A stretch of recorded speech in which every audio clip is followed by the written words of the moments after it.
Yo, what's going on, everybody? It's Devin Thomas, and I'm back with another episode of Unscripted. What have I been up to this week? This week was busy. I was really busy. Spent a lot of time writing. Actually did a big rewrite on Feel It All Around. Just a lot of changes. I don't know if you guys recall, but when I originally wrote the script, or when I was conceptualizing and talking about it on here, I wrote it with the idea the movie would take place between Los Angeles and San Francisco.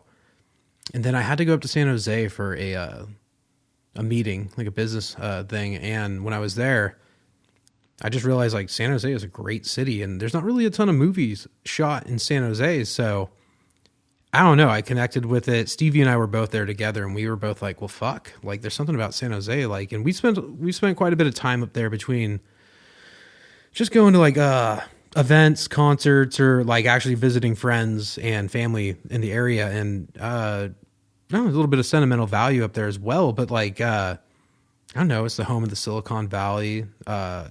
Very underused landscape. I mean, it's been popularized in some shows and movies that have to do with, you know, Silicon Valley stuff, or even the show Silicon Valley or Steve Jobs, etc., Apple. But yeah, no, we went up there and that was a big reason I went back to do a rewrite, to get back to the point, was that I felt like if you're going to set it somewhere, you know, San Francisco has been done, and I love San Francisco, and I think it's one of the most shootable cities, but something felt right about San Jose, so I'm excited to, you know, get up there and shoot, but that was a big reason I went back to rewrite. So anyways, I digress.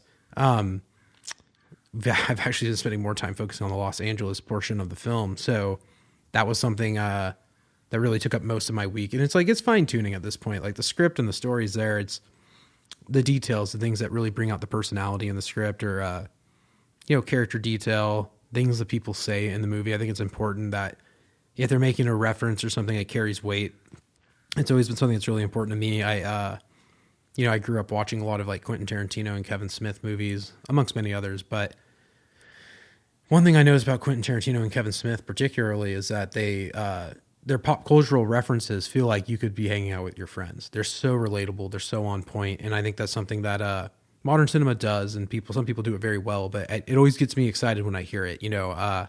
So I like that. And that's something I really try to make sure when I put those things in there that they're I'm happy with them as far as like the actual reference, but also something that I actually think is, you know, meaningful to me, but also broad enough so that people hear it and it'll kind of like, you know, it'll pique their interest and leave them thinking about it later. Even in my film Peninsula Nights, I do that where I kind of drop little tidbits here and there and just try to make the dialogue interesting. So it's just like a step beyond. And like, I think this is the 7th draft I've done of Feel It All Around. And I'm going to continue to draft. You know, I usually print like hard copies for the cast and crew when the time comes to actually shoot. And I just haven't done it yet. And not hard copies, I mean like a bound, like, you know, it's got a laminate cover. It's very nice. So it feels official as fuck when you get it in your hand. And I just haven't done it because I'm like, I just don't think I'm ready to, as close as we are to shooting, I just know that there's going to be things that change. And we're closing in on that start date. But yeah, I guess that's what I've been up to more so than anything. And writing is, it's interesting because it takes up a lot of your time, but it just requires so much focus. And I've been able to focus a lot this week, I guess. So that's a good thing. Anyways, moving on, I kind of wanted to talk about, I'll get back to Feel It All Around. I don't want to leave it there because there's more things happening with it. But God, I've just been seeing how the post-Oscars world on social media and stuff has not just, it's like my voice is out there, but there's so many other voices kind of like echoing the same thing I've said. And it's not like a meaningless echo chamber when I say that. I mean, like there's quite frankly, it seems as if the shift in the business that even I saw that night, everyone has fucking seen. Indie cinema it has not divided Hollywood, but it's equalized Hollywood. Hollywood's in a place where before this year, there was always going to be an indie darling that popped out of the fucking festivals and stuff, right? But it's different now. It's different now because people are coming in and they're able to get the movie made with smaller crews, less people, less actors, less money, less locations. And that is a game changer. I recently made a movie in the past year doing the same thing. I made a movie for a very low budget with 2 lead actors, A couple of days with other people were scheduled in, but like I'm telling you, this thing was tight. This was like it was a true low budget film, and it had nothing but success. I was even checking like reports today, and it's just like the sales are coming in like crazy. It's super rewarding to see that like monetary aspect of it, but also know that like we went out and made this thing without that in mind. Blood, sweat, and tears. It was truly a labor of love. And just to see it, we always said maybe it'll do good. And now it's manifested into this thing that is, I don't know.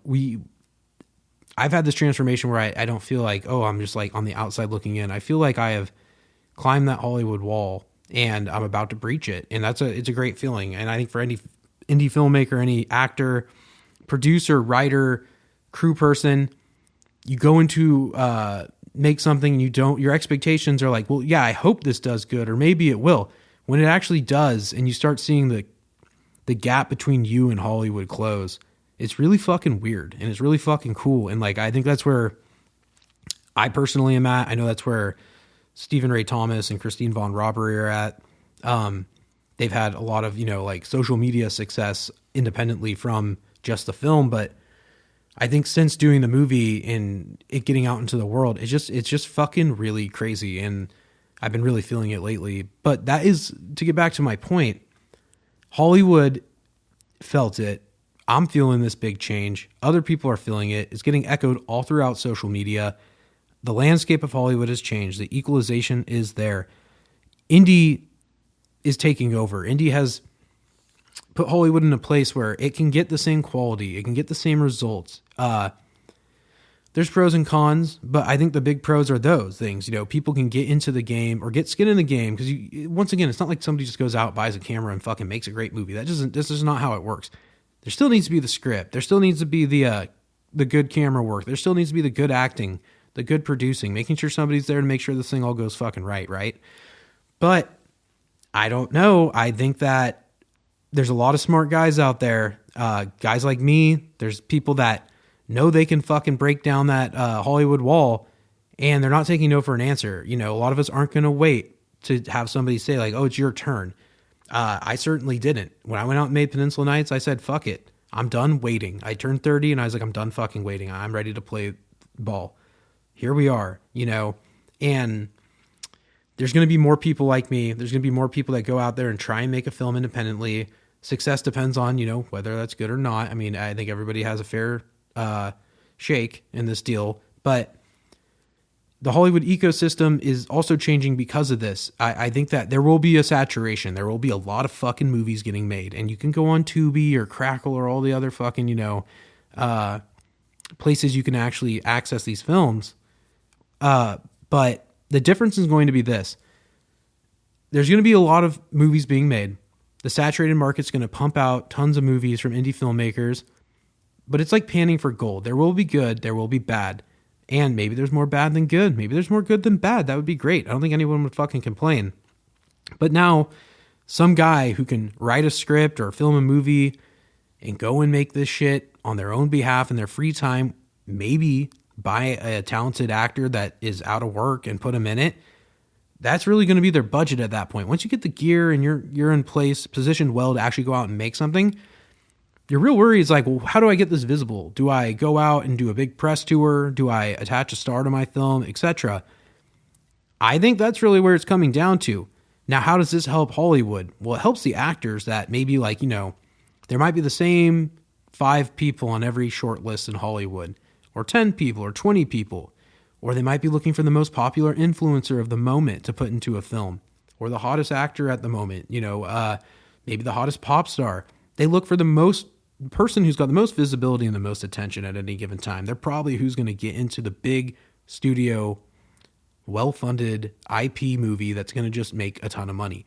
But what happens to the guy who isn't getting casted anymore, who's still fucking famous, who isn't getting into the hit movie anymore, but still wants to work because he loves the art and it's not all about money? This shit isn't all about money. Otherwise, that'd be cuckoo. Come on. Those actors now have the ability to go out and do one of these movies being made by indie artists, indie filmmakers rather. Why would they do that? Because it gives them the ability to not only get paid, maybe it's a little bit more humble of a check, but they're going to get paid. They're going to be able to go and do what they love to do. And they're going to also work on a set for a movie that may or may not be a hit or have cultural influence and impact, or, just be something that people like. I think that's really where it's at. I think you're going to start seeing a lot of bigger actors that, are their careers or the better days are, behind them, or their hype has ended. I don't want to say better days, but you know what I mean? If their hype has kind of died down and they're looking to do something, I can't think of an actor that comes to mind right now, but I think one of the most notorious in Hollywood is Eric Roberts. I have nothing against Eric Roberts. Cool guy. He's been in a ton of fucking cool shit. Dark Knight, Entourage, etc. But, he has like 100 upcoming movies on his IMDb. I don't know why he's doing it. I have my own speculation. Maybe he wants to just cash out at the end of his career and make sure he leaves his family with a nice, bank account. Whatever. It's his fucking life. It's his fame. It's his name equity. He can do whatever he'd like to do.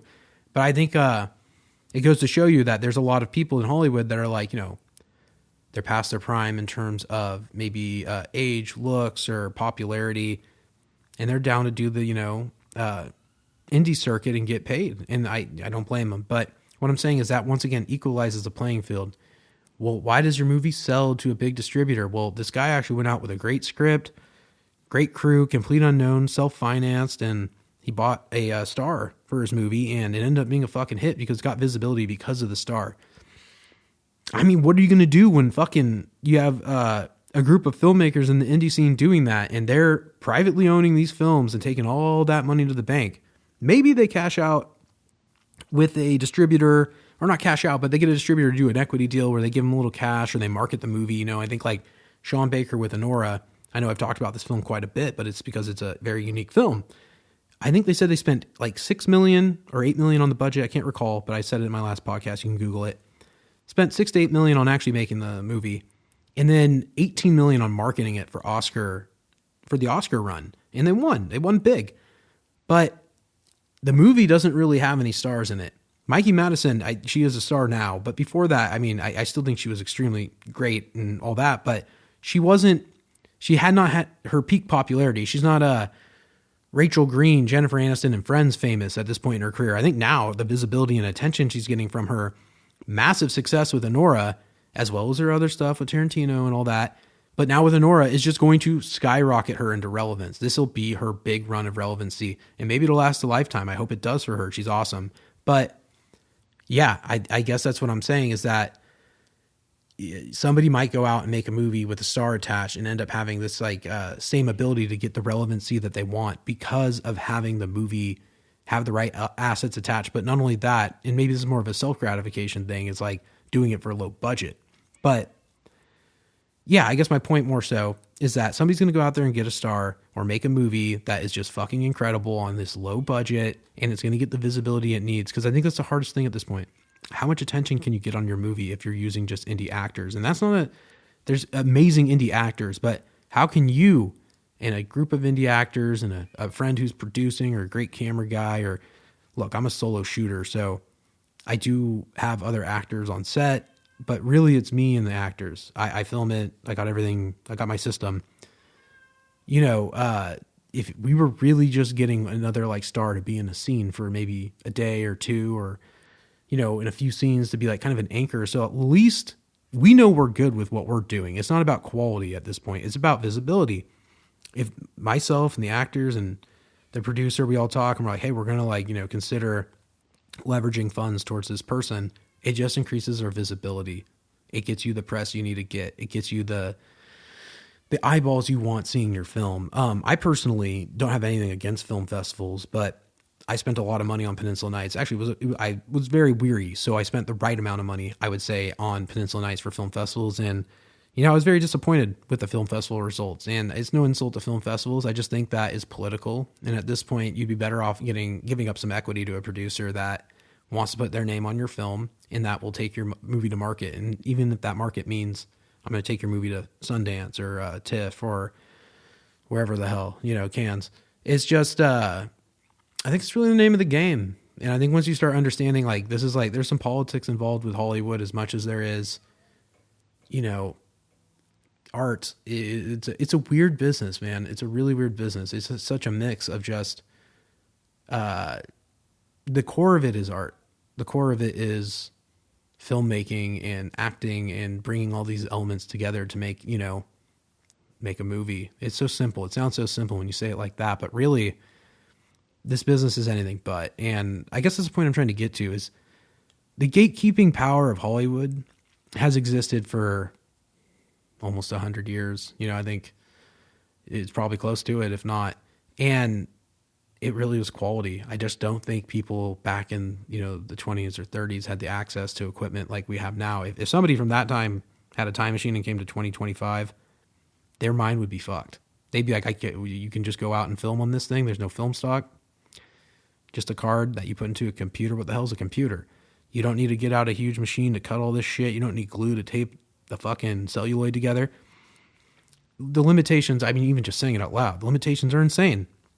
But we're not living in that time anymore. And yeah, I think Hollywood's gatekeeping ability, even for talent, like I was saying about the ecosystem, like, you know, actors can go and work more on more movies and maybe they take a little bit reduced pay to do an indie, but you know, it's kind of an equalizer. It's really changed the sense that anyone can go out and make a movie and anyone can actually climb those Hollywood walls and get into the business, get their foot in the door. And that's like, yeah, and like, I guess why I'm talking about this is like, I really feel like this close.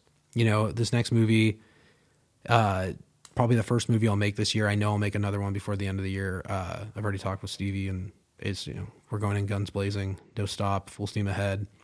But yeah, it's just really on my mind. The gap between indie and studio productions is just, it's shrinking. It's ever shrinking. I obviously there's limitations. I don't think people are gonna be making fucking like, you know, Batman at home, but I don't know. I mentioned Flow last week as well. And Flow was made in Blender for free by a couple, you know, dudes. I think the dude was like a year younger than me. So, you know, it doesn't make me feel old, but it makes me think like, dude, this guy is like right around my age and he was making an Oscar winning animated film in Blender. I'll tell you what I downloaded last week. I downloaded Blender. I'm like, hey man, I got to fuck around with this thing and try and figure it out. But yeah, so I guess pros, more jobs, more opportunities, more business, potential downside, market saturation. I think that quality will always rise to the top and that great films will get seen. And I think that it will really come down to what's going to stay not only culturally relevant, but define that time. You know, movies, people like movies that define a time. Trying to think, like if I watch something from the 90s, you can just tell visually by the clothes people are wearing and like there's no cell phones. There's little like indicators, especially like a movie like Big Daddy or like Friends or any of the Kevin Smith movies from the 90s, Tarantino movies from the 90s. I'm trying to think of anybody else. Okay, like Dazed and Confused, Richard Linklater. It is about the 70s, but like it does define a time for people that were probably alive in the 90s. They're like, oh, like it's like looking back, like that's what childhood was like, you know, or teenage years were like. So it's interesting. These are just, you know, I don't know, just thoughts. But anyways, culturally relevant shit will always be culturally relevant. Anora right now will be remembered for its cultural relevance in this moment. And, you know, maybe it's people in fucking 10 years look back like, oh, I remember that thing. Yeah, it was a big deal. Or maybe they're like, oh, I you know, whatever. It wasn't that big of a deal. I guess it won a lot of awards. And, you know, maybe that's how it'll be remembered. But hopefully the prior rather than the latter. But we'll see. We'll see. Anyways, yeah, so I've been on the indie grind myself all week long, just trying to get it, really been trying to produce this thing. You know, it's funny, producing and like actually getting it down to like the dates and stuff. It's not really stressful, but it's a lot of planning. It's a lot of being like, all right, how focused are we on, or not focused only, but like how dedicated are we to this day, this time to actually go out and do this? And that's like, it's not something I have a problem with, but you know, it's when you get there and you got everything planned, you just got to make sure it's going to be that time. Cause it gets stressful when I feel like you go and you don't have the plan. Cause like a lot of nights on Peninsula nights, like we'd be driving over there and like, I knew the scene, but I was like, fuck, like what's the plan? And then we get there and I'd see it. And once you're there on location, it's so much different, but it's the time between actually filming, but planning and then actually filming is a stressful time. Cause you feel I don't know, you feel like it's not easy to really feel like how you're going to execute in that moment. So that's something I always like kind of have a little bit of not a hesitation, but it can be a little frustrating. And I don't know, I'm really looking forward to having everything just done, pre-production done, and then actually starting to shoot. Cause once you're there and you're shooting, you get lost. It's like, we always say, it's like you black out. You just, once the camera's rolling, like the actors are doing their thing. I'm watching them like I'm watching the fucking movie. I'm really honestly like, I know they're going to do a good job. If there's something that's just like doesn't make sense or tonally is off, that's when I go in there. But like, I like the naturalism of what people do. I think, Stevie and Christine especially understand this. That's why like our working relationship is so good, is that it's almost like a sixth sense. It's inherent understanding of like what I want, which is good. And like my corrections and adjustments are so minor when it comes down to that. It's really like, hey, like, we'll try it this way. We'll try it that way. I'm not a huge stickler on lines. There's certain like dialogue that needs to be the certain way, right? But like, if it says like, oh yeah, I never liked that, I'd be like, oh shit, yeah, like I just was never, never liked those. That's the same fucking line. This isn't network TV. But anyways, it's that's like a minor ad lib. It's not like he's changing the plot. And I have references and shit that I like, but aside from that, yeah, I think planning and actually shooting, and now I'm like dreaming of shooting, just talking about it, are just two different things, but we're really closing in. So I'm locking down locations, casting, making sure that we have all the right people. And there's some days where I'm going to be shooting where I'm going to need a little extra hand on set, but it's really just to like manage talent. And I just need, someone to kind of low-key be my assistant. But yeah, that's, truthfully what it is. So yeah. And aside from, those little things, like, maybe having somebody help and all that, it's really just coming down to locking in like all the little things, location, cast, and then just making sure everyone's there on time, ready to go, which since it's like a one-man crew and, Stevie and I do most of the producing, actually trying to get everything put together beforehand. And it's tough, writer, director, and then the actor. It's, we wear a lot of hats, and that's kind of like, that's the bane of being an independent filmmaker is, yeah, you might be in the movie, you might be behind the camera, but we're doing the most and we're doing a lot all the time. So I think it's really a challenge for anybody who's trying to, balance the like, oh, I want to have fun, but I also want to work. And I also want to make sure that I don't miss out on the experience, even though I'm the one doing the fucking experience. It's a lot of, it's a lot of moving parts. So yeah, I guess this is a part of the podcast where I get to fucking talk about White Lotus. I don't know if you guys watched last week's episode. It was pretty wild. Yeah.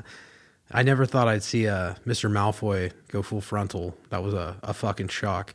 In like the first 2 minutes of the episode, I think it shocked fucking the entire room. We were like, Jesus Christ. But yeah, the episode was fucking hilarious. I don't know. The mystery thickens. I think it kind of basically is going where I thought between Belinda and Greg in the whole build up towards this kind of gotcha moment where Belinda's going to be like, hey, I know you fucking had something to do with Tanya's death. And spoiler alert, I mean, if you didn't see season 2, but yeah, it kind of ends. Episode 4 is basically most of the people, all the characters go on a yacht trip kind of around the island. The yacht's owned by Greg, the bad guy who was married to Tanya, and he seems to be the villain of the White Lotus series at this point.